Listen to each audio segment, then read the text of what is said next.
বন্ধুরা, এই মুহূর্তে এখনকার যে সবথেকে বড় খবরটি বেরিয়ে আসছে সেটি কিন্তু আজকের দিনে চলা ইসরায়েলের হামাসের জঙ্গি তরফ থেকে দক্ষিণ গাজায় হামাস নির্মূলের পথে ইসরায়েলের দাবির পরে যুদ্ধবিরতির আবেদন রাষ্ট্রসংঘের।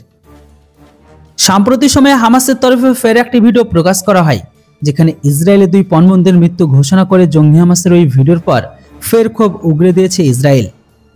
মানবিক কারণে শীঘ্রই যুদ্ধবিরতি করা হোক। গাজায় যে পরিস্থিতি তৈরি হয়েছে তা থেকে মানুষকে রক্ষা করতে যুদ্ধবিরতি ছাড়া আর কোনো রাস্তা নেই। রাষ্ট্রসংঘের তরফে ইসরায়েলের কাছে ফের এমন আবেদন জানানো হলো। রাষ্ট্রসংঘের যুদ্ধবিরতির আবেদনের প্রেক্ষিতে এখন সম্মতি জানানো হয়নি ইসরায়েলের তরফে, তবে স্পষ্ট জানানো হয় দক্ষিণ গাজায় হামাসের পরিস্থিতি সংকটজনক। যে কোনো দিন দক্ষিণ গাজা ছেড়ে পালাবে হামাস জঙ্গিরা, তবে এই মুহূর্তে যুদ্ধবিরতির কোনো প্রশ্ন নেই। ইসরায়েলের ওই মন্তব্যের পরে ফের রাষ্ট্রসংঘের তরফে আবেদন করা হয় যে গাজার সাধারণ মানুষের কথা স্মরণ করে যাতে শিগগিরই যুদ্ধবিরতি করা হয়, সেই আবেদন করে রাষ্ট্রসংঘ ইউএনএতে। সাম্প্রতিক সময়ে হামাসের তরফে ফের একটি ভিডিও প্রকাশ করে তারা, যেখানে ইসরায়েলের 2 পণবন্দির মৃত্যু ঘোষণা করে জঙ্গিরা।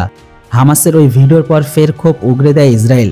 তাদের দেশে নিরপরাধ মানুষদের ধরে অকথ্য অত্যাচার হামাস কেন চালাচ্ছে বলে প্রশ্ন তোলা হয় ইসরায়েলের তরফে। গত 7ই অক্টোবর ইসরায়েলে নৃশংসতার সঙ্গে হামলা চালিয়েছিল জঙ্গি হামাস। প্রায় 1400 নিরীহ ইসরায়েলি মানুষকে হত্যা করে হামাস, সেই সঙ্গে পণবন্দি করে নিয়ে যাওয়া 2 দেশের বেশি মানুষকে। এর সাথে সাথে গুম, খুন, ধর্ষণ তো ছিলই হামাসের তরফ থেকে। ওই ঘটনার পর হামাস নিধনের নামে ইসরায়েল গাজায় হামাসের আস্তানা খুঁজে বের করে সেখানে একের পর এক হামলা চালানো হয় ইসরায়েল বাহিনীর তরফ থেকে। তো বন্ধুরা, আপনাদের কি মনে হয় এই যুদ্ধ আর কতদিন চলতে পারে? এই বিষয়ে অবশ্যই আপনাদের মতামত কমেন্ট বক্সে লিখে জানান। Thanks for watching.